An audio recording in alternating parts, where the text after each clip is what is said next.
be say Wobojum. And now, in one person who say, who are you be say Wobojum? Yadia be to say typhoid, after hepatitis B and C, diabetes, ASH, cancer, 20 percent, yeah, from and from them, and after and Nabre, Bomi Yadiana would be, and after Kayan, HIV test after a week, you know, over to me, I said, Yama, about when your Manapas only some from what they eat, our family and Tafo, and after all person who said, Papa, no, your back, I said, Bema, Nina would be a menstrual, Fista, I bet you love going near what it has so. Your Fidel must swear, the actors I would win in there, because the idea of the chair, but you're so from your Kumasi or for you, Yanni STC workshop, no any teacher anymore. They are a few to other equity, remember that, you're not belly. 0244 96 49 22 0541 1431 68. For your free Amedilab Diagnostic Services. I work for from opposite STC yard. And I a branch back I work Menshia opposite the Zongo gate. And a topic back I have fire become once a prostate. The become prostate once and a prostate enlargement. And then they can have prostate. It is a cat a prostate a organ be a warm memo. And say I take prostate. I can't want them because I saw a one for so baby a bema.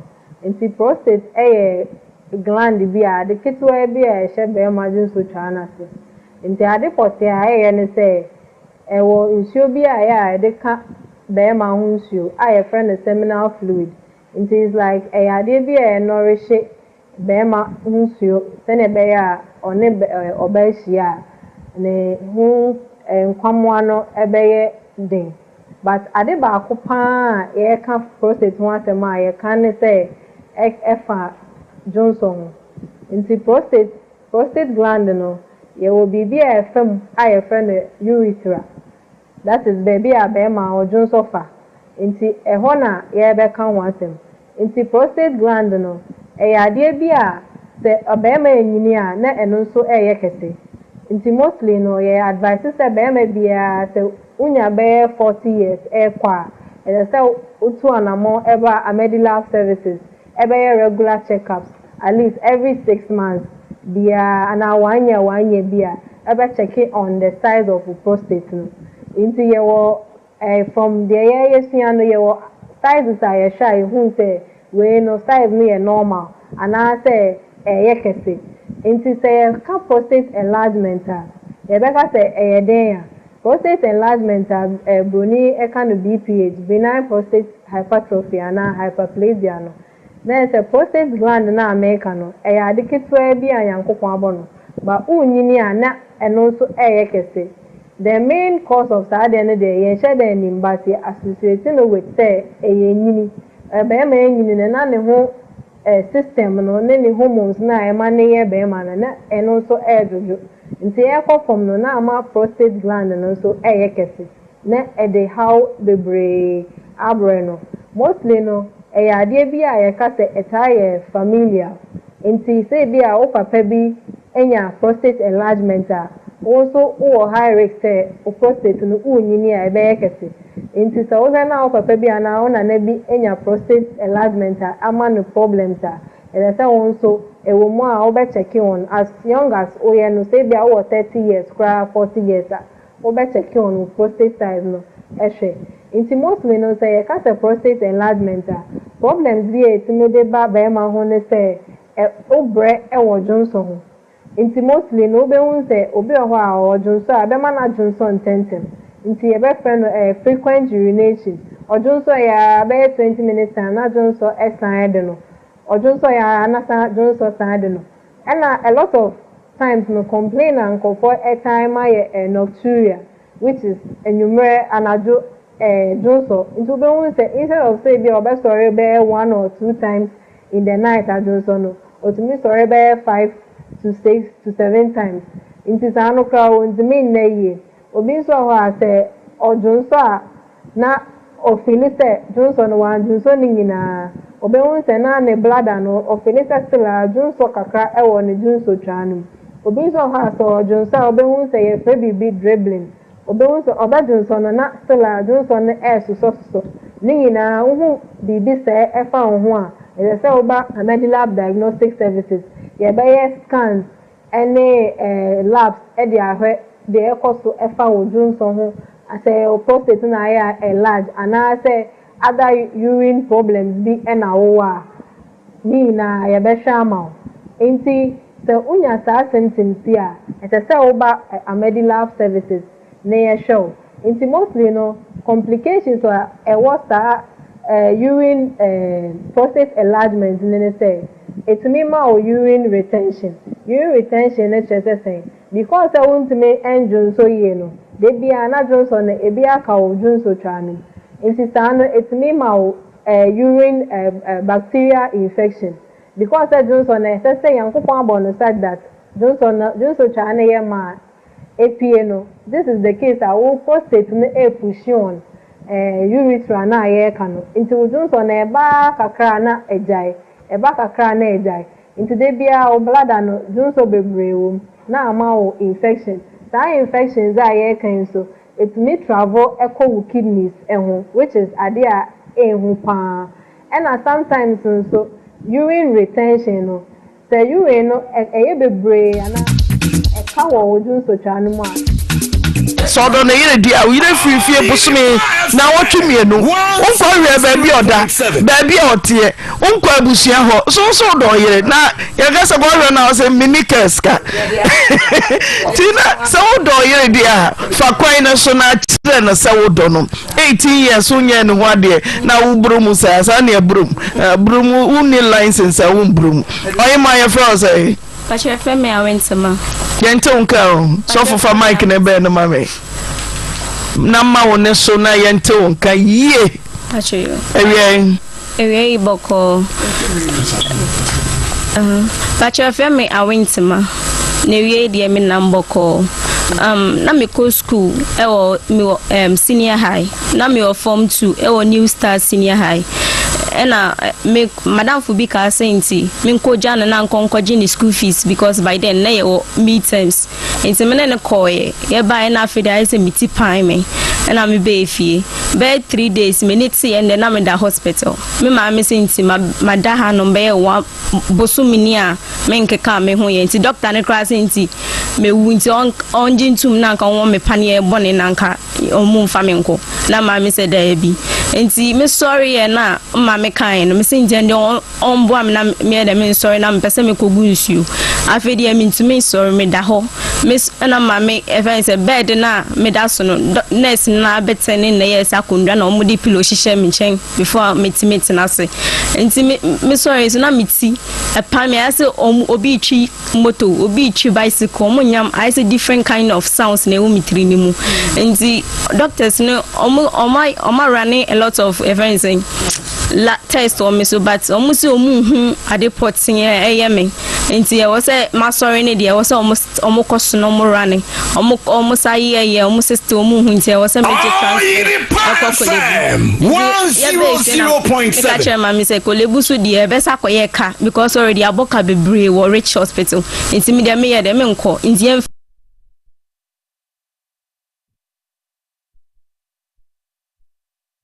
moving back to kidneys no your friend of hydronephrosis it is a hydronephrosis I Johnson na o kidneys na form and develop say MP no they say Johnson sign call back to baby free na ama o kidneys na say say adwuma no enye adwuma sa nso be hu say na the kidney failure ne ade bro nti ade say ma ye ni ho pa especially ye nuano mema o papa bi wo ho na se bi a wenya be 50 60 years and that's how man develop all these symptoms na answer o de na ba that's how de ne ba Medilab ni ehwe no ni ehu se ni prostate size no e normal na se kese a no hu some of the things that obetimi ya ade aboa no se bi a ne diet bi no obe change exercise bi no obeye ana se ni lifestyle bi no obesisama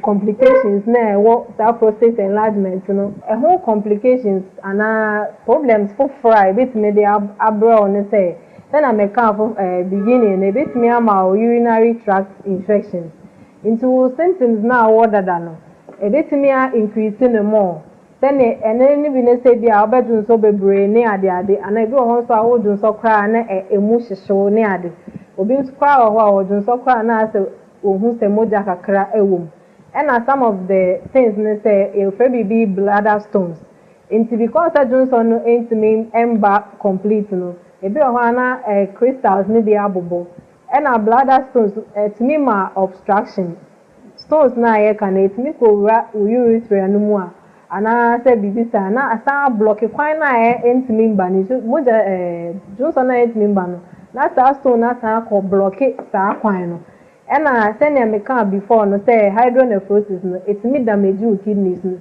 and I tell mo amunim say kidneys so dey enya problem a emun sem kran do so chen bibia ente ya dey unim ba bia wonenam pachoda sa wo he wani ba ho so no dia na wo na mi musa na me ma mi na ejina me nchen ene me papa na mi bisa ma mi say nti dia na me ye wa ha na o say nti me hospital na be busu mi nie me I say me home nti doctor oba ba ko ka say mewu nti on enye na nka onwo me pane na omfa me nkoshe motre nti doctor na onu mo admit say me say there bi onu ogidie say me sa banko emu to onja me bibi ebesi bia onu be take responsibility of that ti wani ba o so na yebo amane na say na hu say wani nso afra Debi na by then kwa mi hu me sorry wani ba o so na hu re na mi hu ade but me ka say me pese me sorry ko gunsu na mi hu say me ntumi sorry me da hotim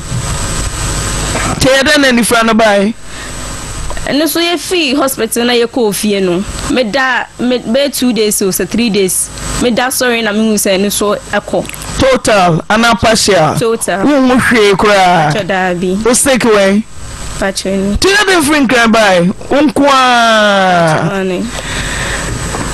SS2 Diana na wo pesa wo ye amani we beto kwam na pesa me lecturer passion subject we pesa me history na total blindness abeto kwam what a fear enfie say ti na ye o say no mafo kokora na say ya nwome anifra ya nwome bubu ani atome kwam we den kwa na washase cause ye wo ni fremu a keja udi etutu na ntie ahunu so se afi na wo besua na ntie afi na wo besua didie we den kwa na wasua de ukwa Akropon School for the Blind ti we den sua de we den bo so bo me nkomo e me ko everything ICT training because na matter say omo app bi wo obetimi dey ato laptop so na awinti ma bi wano na kasa ma me omo app bi wo honom obetimi dey ato laptop so na phone so now dey sua dey to we me call training for that so me use computer no e dey sua books e wo fie ti wan kasa na wo sua de e koye end of deck patchone na form 3 dey na wanya hunim dey da bi we dey nya books Mia na mi wo already na mi wo school nti na mi wo books a misua enti ebu a me ma nkwala ni bi omo ma ko school JHS for no na mama omo book no me read a kire me ti omo read na to tim ye hwe unko Akropon School for the Blind unko anifrafo school ti uye den na wo do nsab efefa ho say question we am ko end of deck eni uye dan troy me so laptop na kakra Ubaka your first question answer history no omo beside the civilization of Bebes and ukade it me started say civilization of Bebes and it started from omo different ways. Agriculture was one, the other side was technical farming technical omo like omo nyoma omo dey to say rocks nyentia me busa we nyina ne se ko bia nko beka sa bai de medidem deformity aba maka sabre wo papa wu o ma me nso so waboka me reach hospital na wada hobo so me ni akire bill say ba ne yi wo betre fie emu asori fie a wanantem when na wotinka asuafo wo nafofo wasori when na wotinka nti obi anka na ye me mama nkwane na ene papa ide na papa wo nti no you're very supportive nti ono a na ehwe me ti wo be free mu no so and your mama nkwa na ehwe me so anybody who is minya English minya B2 social B2 history I won't say bachelor and me Mr. Mumfa who the ama producer there be when be some me catch my minister nti o there be me pe be man sa o ya hu na ni fremu now to the Kramu senior high school too there be way admission bosumi wada fie na onu ankasa yare na chi no wa manemu na bam o se dachi me pesa me ye lecture we obeya mami o se kane na wo do nsa wani na ehwe se wonya ni mfa hwe o the app na egu ne phone so onu ankasa onko school for the blind sikani fie onu ankasa watre fie na JH okay I went to my farmer no nyima me. Farmer subject by subject. Na chemi ne wi. Wa for one no kama me. Man so English language me B2. I went to my minton go. But your English language me B2. Social studies me B2. History me C5. Government E8. CRS dem register so mancho cause na me sua de bebre nko hoye. Sisi when you admission. But you ane. O mama say. O sisi onu so ni binti anka minjai school ne me so say de me pese still me ko na me mitimi achieve de me pese me ye. Mama lecturer. Bon safa. Mama me moye nsemmera be. Ye wa from nyina emu na bem. Ye wa from nyina emu na bem.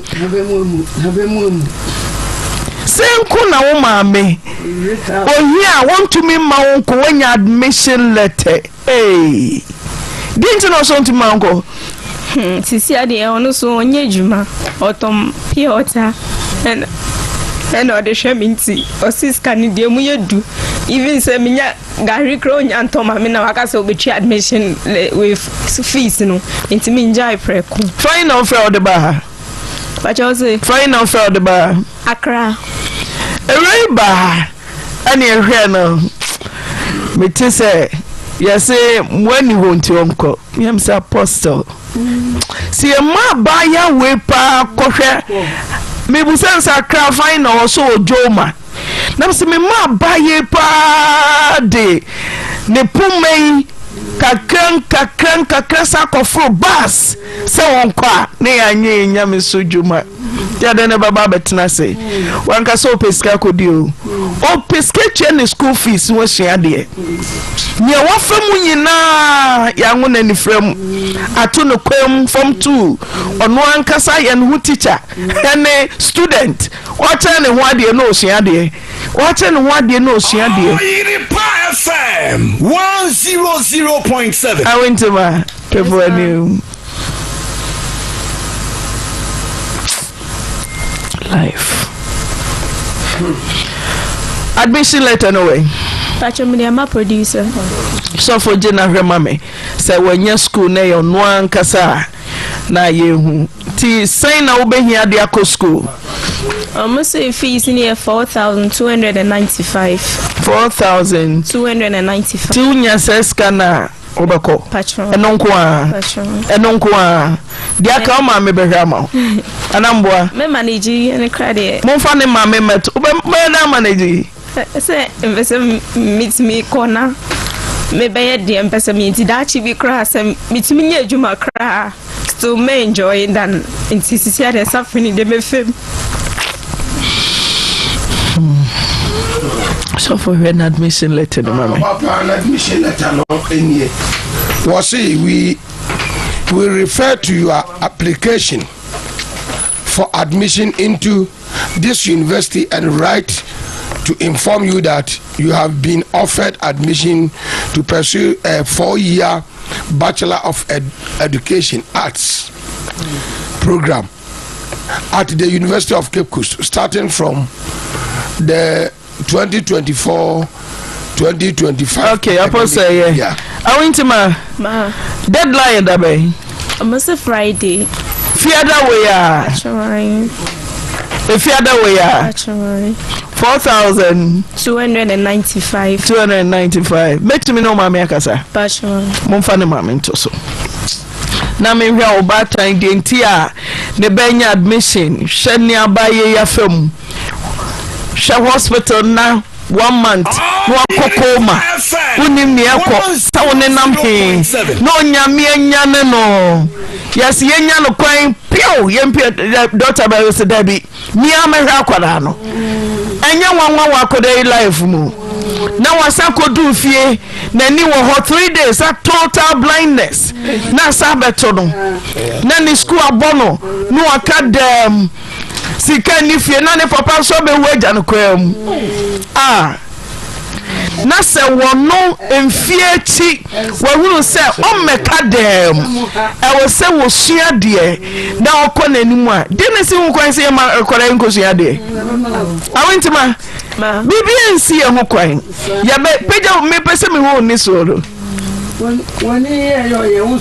peja mama nya no life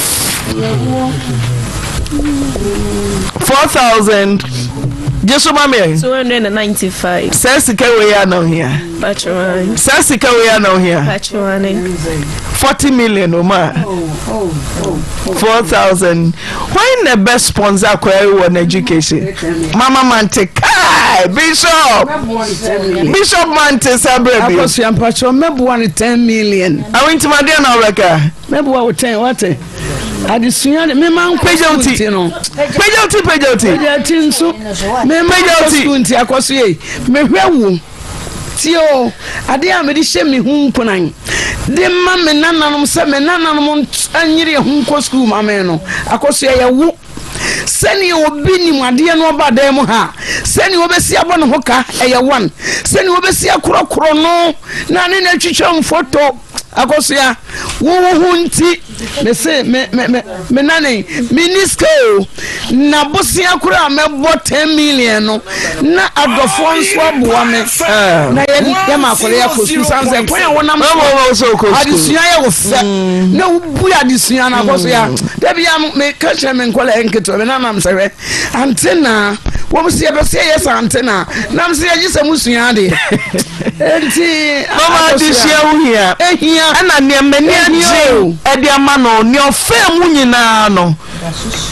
won ko ye remedial classes o wonu ankasa shedem no up ana church ni onye nyame adom so okoye na watwa no anya admission no free nkran aba yes oh December ho yeah man okwa mama ni tubimpo December edi ankai ye bota ye kese ye be mana ko school ye be ma kore ya ko that lecturer we be ko school na me shira wate aso be na ko we go Church of Pentecost Mantio the Church of Pentecost fine Pentecost Joma district oda soko passion ti wetumi akoka che papa se papa my admission letter ni elder my admission letter ni Momoabe Pacha Davi. I saw you was sponsorship package. Make I say me area no. By then can you hear more? The process no was here for munity. A man madrin class sound cost a miss from me admission letter and some.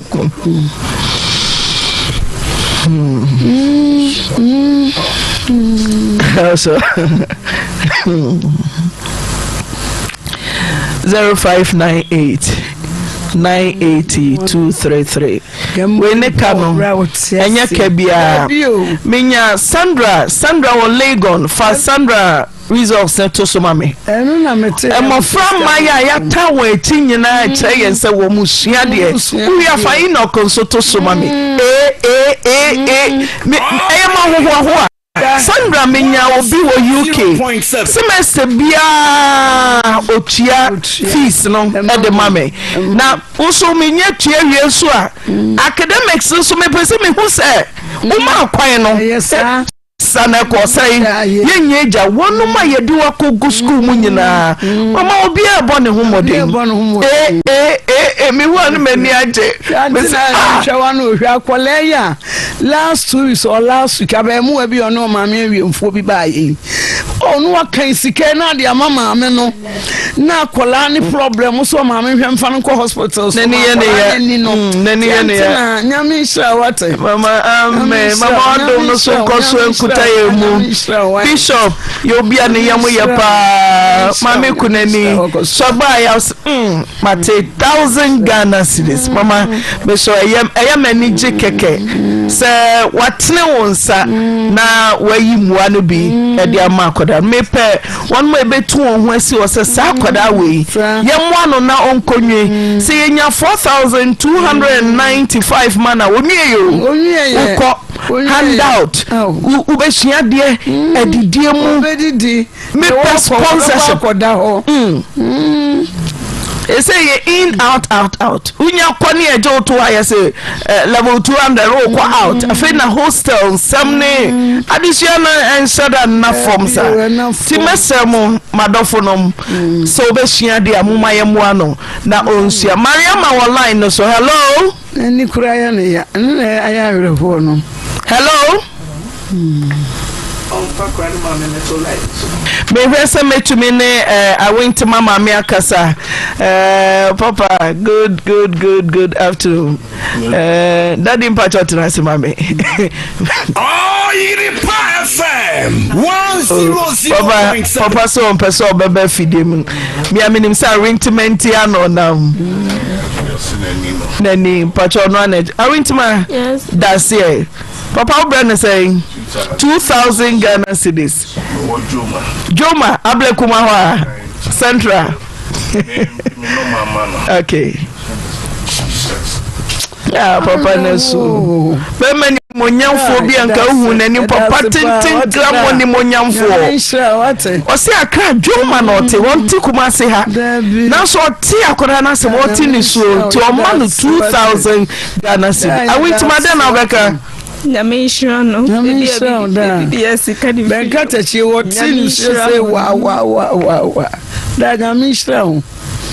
Nyame shirano Bible say you hu brefo mobono. O de afem awrade. Nti da mpacho me from mpacho for like netua. Da say nyame shirano hima bra wanim kake. Nyame shirano. Okay, nyame mfa nkodu nkran asomdwe mu. Befro, okay, sure. Oh, man, that's your family, Stephanie, but men are not so man or some membony or some member lady no 2000 Ghana for you. Also, 2000, I went to my and then they also do so. When you're Jama, be out. Mr. Monfa Sandra results and to Monfa Enoch. Now you will say, and go for a for show on school no yen tra ho kwaso mkone nam school na mo nya ne mo pe show na wate nana nyame hira mo maye wate nyame hira mo sanse enne wanim yenum mpo na aden ekurumpo na aden nanim yenum nyina kata papa ni ho maame nko a ice water yetiefuo nyame wonhira mo wate edamo ase ti Sandra mama yehwe Sandra Legon enowo B plus ene guso no Sandra now the Sandra phone ya to adum etese ne gift Enoch also na onene papa di mate ade papa ji ne sika wa ma uncle school Enoch also dia ba ya etie fo manda woro ma ya mo fo na ya so omo no omo ye shining star da bi no am so mo ba be si anan aye adwuma dia magana na omo so fa so aye benya ne se omo de omo nim die no so beboa enchima ti ye guso ehwe se ye be ye bibi dia koda na koto school mo 0598982233 ohima mpacho wie Antina mpacho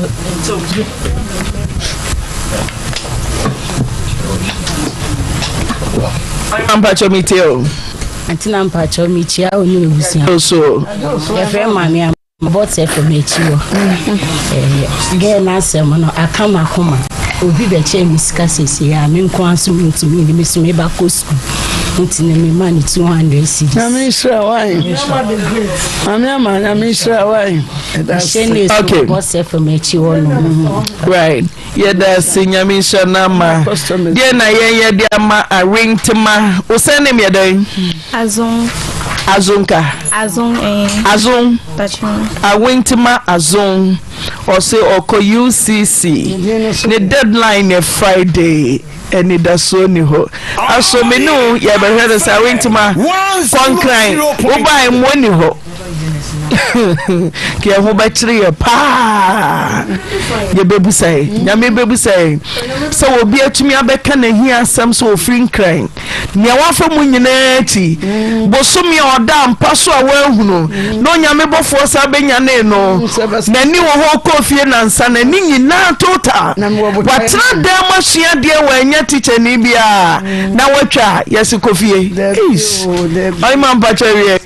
Auntie Naa, me watch a radio boko. If flat as market. Okay. Nanka ye the scanner bre ubi for but ye tea ye be Adane. Yami Samo. Yamane 5 million. Yami Samo atasumasu jumfo. Yami Samo. Miss of Mame. Sorry, Joven is evangelical ministry. What Santasia Ninem. Bishop J.K. Nkrumah your friend Reverend Lydia and Kroma. The dinner do na the friend Mameli. Or send them for and Tama me and say, be a duku, Eshim. Yay, Mama. Mama Lee. Bishop Wally. Yami so, Mammy Yami so. Scouring so, Memfama, Fama, and Yanka phone, Fato drink of Fama. You're Fama Apostle. That's what Nyami so nti you go so a train mama also buy oh na no disem kakra ni yo ya me adoma ye program bi watasma so ezi old market wonti e ton sa freti efo nyina se omo ma bibia omo mra na week ye bewie ye da mu nyina ase yes ye da mo ansese mo be say amen amen okay apostle for mike na obey na sem no che wadwani enko ye ni obapa nyame wo kwai bia ofaso eye ni nyuma sani ayenim no chese yen de yenim se sabre idie yenim wa bia ye de be ma obie kopem se bro nyachi no ha ani nti sani ayenyina yenim no obie ba de ye ka che no ani se dia moani ho se dia moani ho na so ma mi ba ye no Auntie Naa we ni se din wo se Apostle yentimi hwe mama mi nko akwada yi nko da jaja se de ami nwanwa kura nso papa ba bia obi ko hu suku ansa na wahunu no sabi oni anio ansu nyame de hunim de ama no ama akwada yetimi asua de wo computer so anya sa app ebi ade asua de na ne wakotwo so yetwa obapa nyame nhyirawo onyame yeda awrade asese awrade for Oyerepa Afutuo so amakoda we amsa nya koda we ne sabe obi anani owa ani problem a wodi kaya ya hwe no me kaya ya koda ya ni Teresa ni wo fidada mu no your teacher ni wo kono no teacher ni wo kono ngo tesi am ehu tesi am asra ye ni afu mu ko se so hu obi bie ankada kro no maboa wo man no Teresa nankoma ba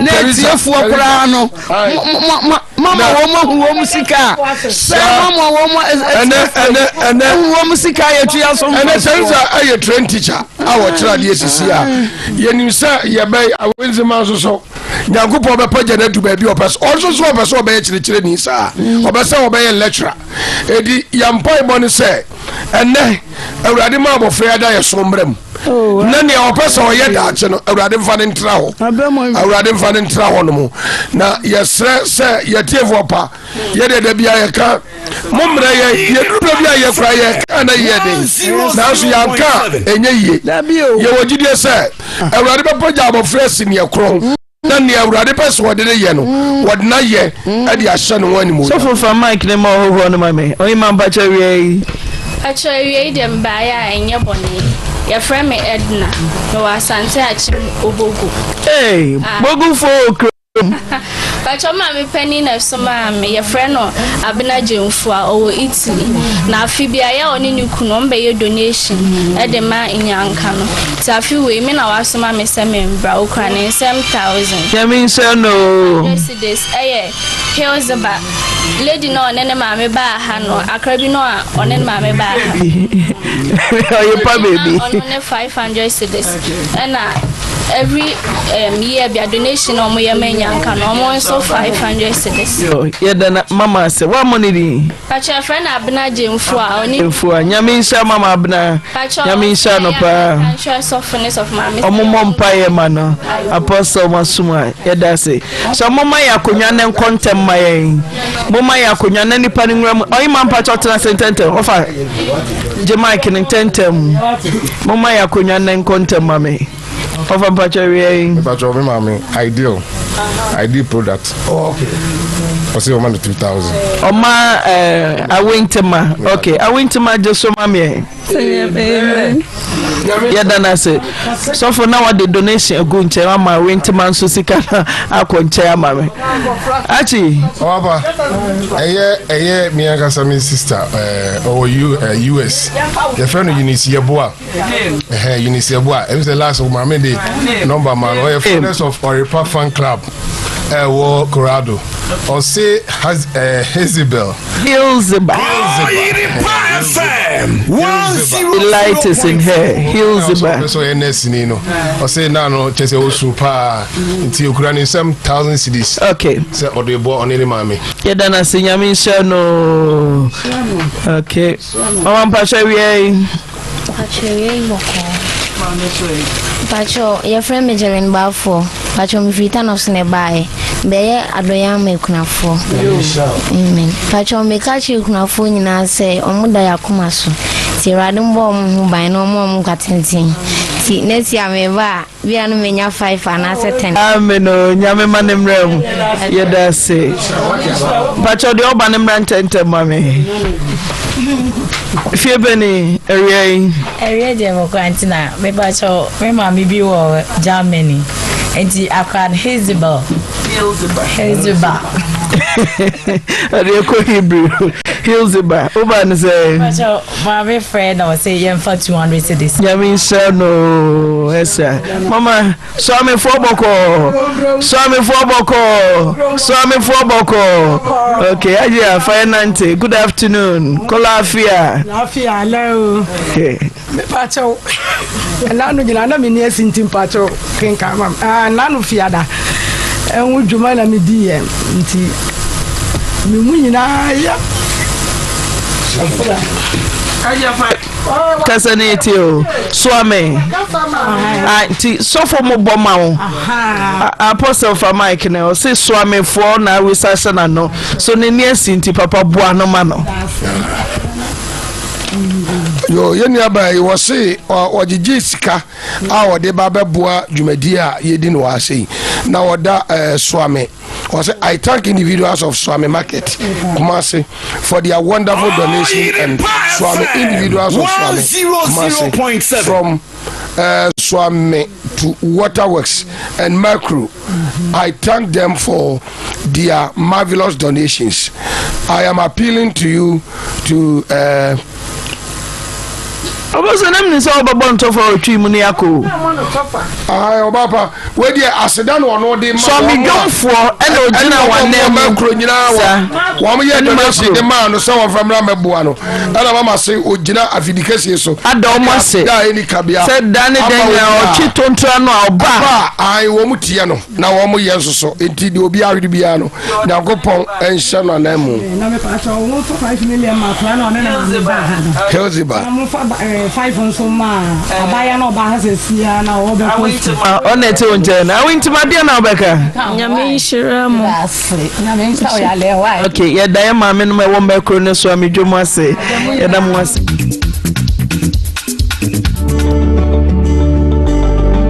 ma yeni eko ho and I said Johnson also Utnasia na say Oma near Cassia no one measure na when ya be medications be no na ya na uni option be just say the rubber eshell obermani and only a friend a catheter balloon and also a home complications the brain discomfort near day and I said you say be make way eshell cry only for intimacy because of rubber na eshell was and prostate enlargement na ye kan wansem e betimi aba se prostate enlargement keke e bia kese keke na aye friend BPH e betimi aba nso se kese na aye no cancer ewo nti e fe bibi nso prostate cancer ba ni na no because the symptoms na koye very similar to one another no untimi nka se we me de nye cancer na me de ye cancer this e oba e ma ye hwe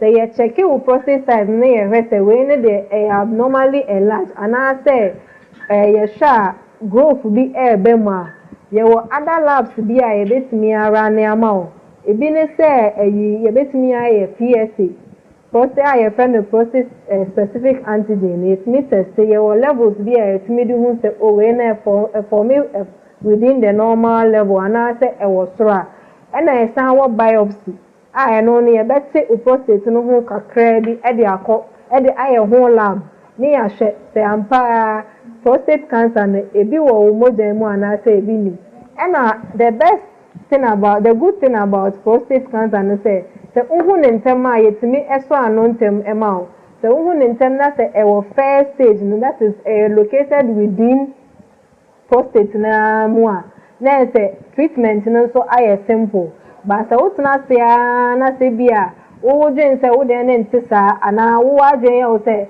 me de ne ntimi nye prostate cancer nti na wo de te ho na ye fa bibi metastasis na e bia prostate cancer cells na e move ko blood mu ne wo other organs na se by the time na wo be hu no na afi dia e too late the other complications are abrewa anka uba amedilab ntem ma yehwe mawa and rusa inti and only some of the things are you be can for prostate ho inti as I say obebe maybe a wo ho from 40 years or even less than that and our papa bi and ona na bi o fi or complaining all these symptoms na ya kana say so de ne ba amedilab ni yehwe no prostate ne kidneys ne bibia urological examination ema yehu se bia problem bi e woni urinary tract ni mu ana se bibia ni ma inti amedilab e wo oforichrome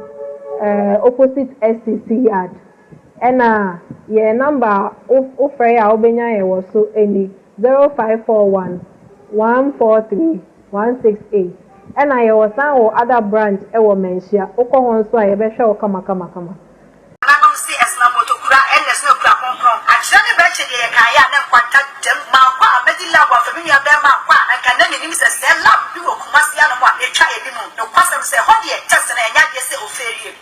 hospital. Now Dr. Nakacho say ya dey say wo mojem. And now in one person who say who ya dey say wo mojem. Ya dey to say typhoid, hepatitis B and C, diabetes, ASH ya dey. Cancer ya toni petri mu ya from and afro bem. And afro be kwa na brebo mi ya dey na wo bi. And afro ke kaye na HIV test na person we ye. Ni na no wo betumi ahwe dia ma. Oba wonye na person who say abofra wo dey yi. Abofra no ye tafo. Anasa ina nine. Afro person who say ba ba wo no yo ba na say dem. Ni na mu wo dey menstru fi say abedila wo ye ni wo dey da so. Yo fi dia ma so ye dey test awodo ni na bi. Kasi ye dia dey che be hwe so fra. Yo kuma say oforikro. Ye ni STC workshop na ene di hwe ni mu. Ye adwuma fi to ada ekosi na me da. Ye number ni 0244 96 49 22 0541 1431 68. Amedilab Laboratory Ashefo Yachamo Free Amedilab Diagnostic Services.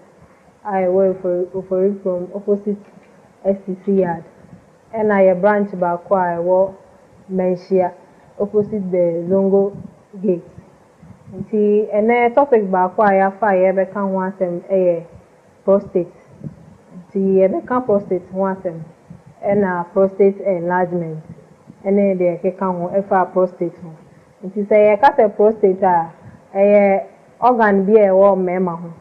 And say I take prostate.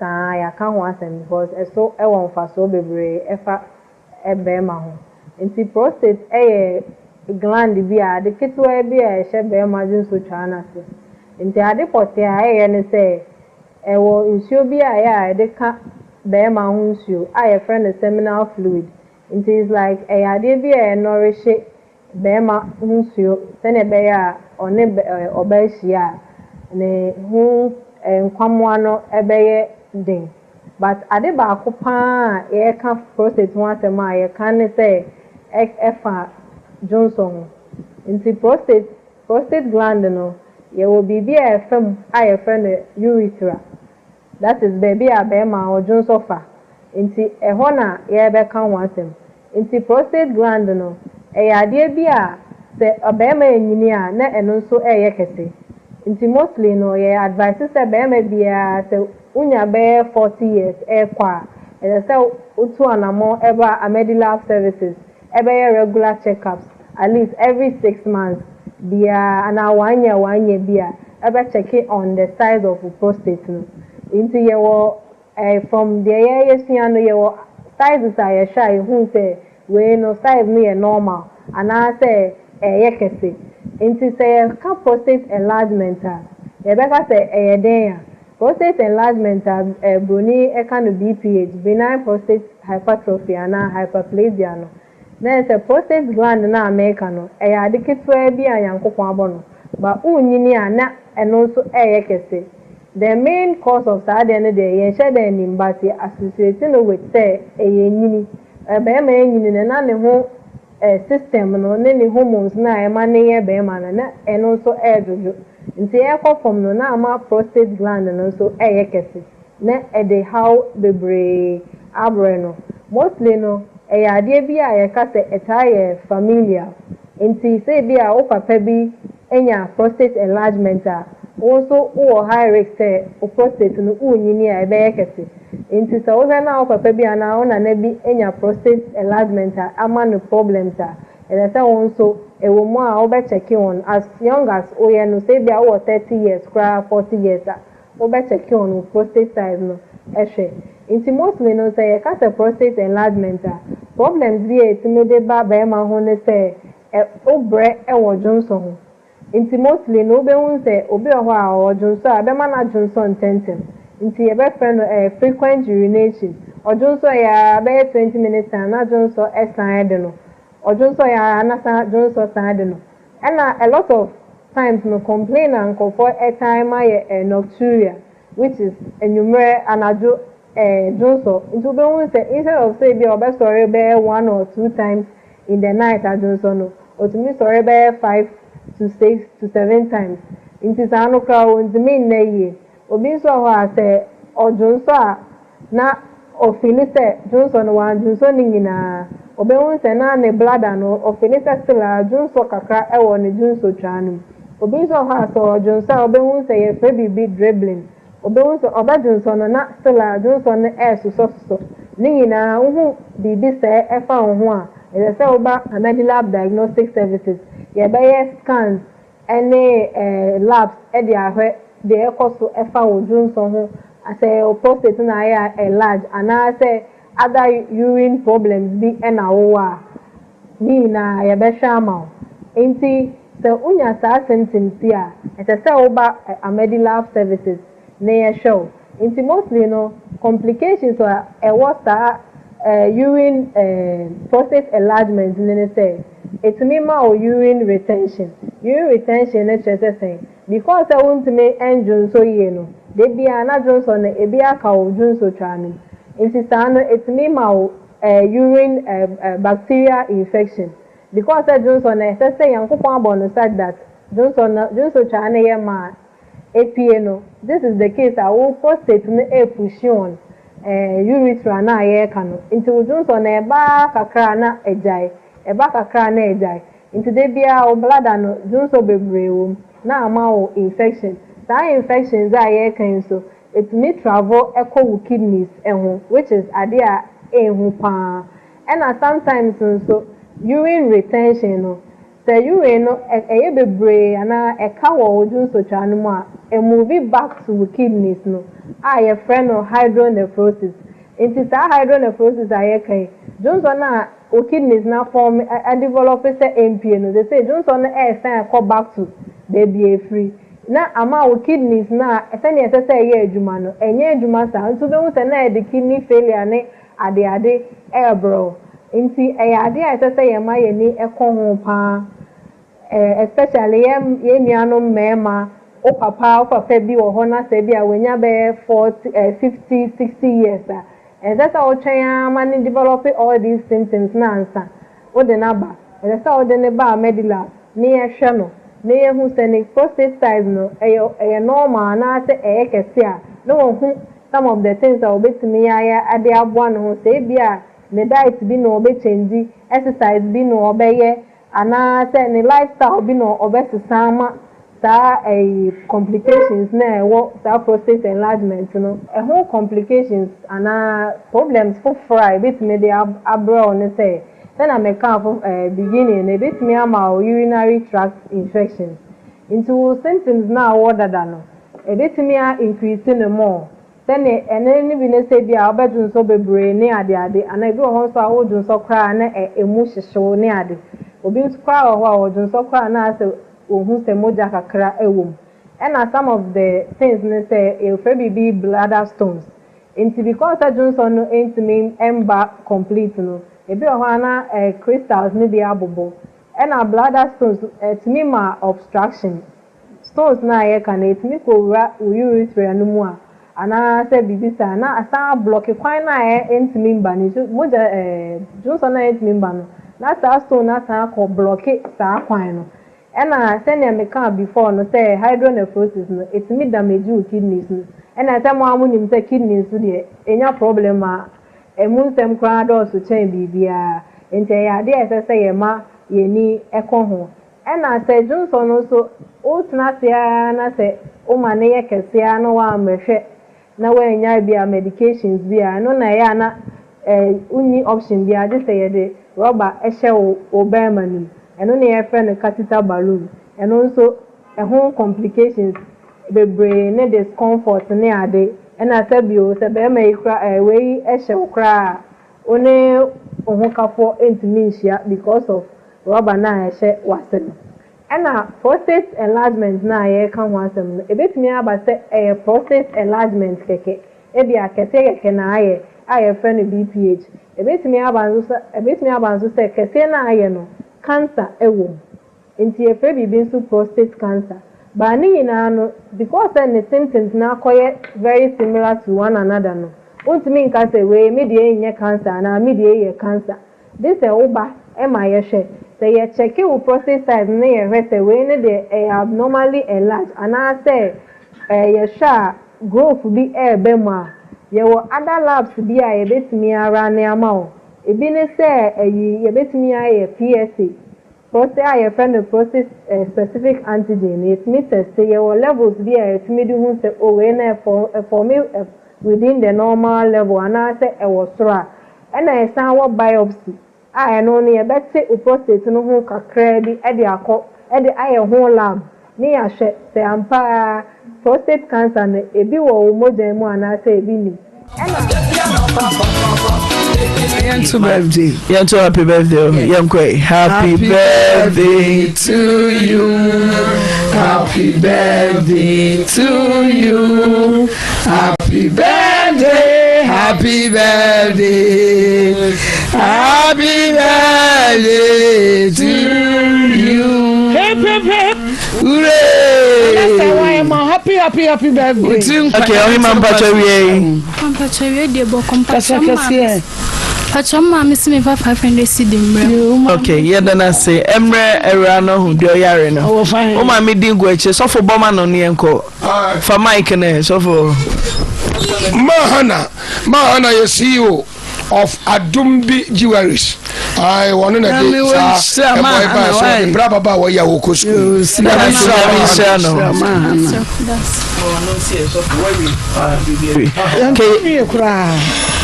So for young queen. Adu chunwa bites. The best the good thing about prostate cancer no say who ntem a yetimi eso ano ntem ema o say who ntem na say first stage no that is located within prostate na mu a na say treatment no so aye simple but say utna say na say bia wo dwen say wo de na ntisa ana wo adwen ya wo say me de na ntimi nye prostate cancer nti na wo de te ho na ye fe bibi metastasis na ebia prostate cancer cells na movie called blood and money or other organs na then by the time now be no na after they are too late and the other complications are abrewa anka uba amedi lab ntem ma yehwe mawa and rules inti and only some of the things are be cancer prostate ho inti as I say obebe maybe a wo from 40 years or even less than that and our papa bi and our na bi o fi or complaining all these symptoms na ya kana say so the ba amedi lab ni yehwe no prostate ni kidney ni bibia urological examination ema no hwe ema yehu se bia problem bi ewo ne urinary tract ni mu ana se bibia ni ma inti amedi lab ewo okorikrom opposite SCC yard ena ye number of ya obenya ye wo so eni 0541 143 168 ena ye wo san wo other branch ewo menhia ukọ hon so a ye be hwe wo kama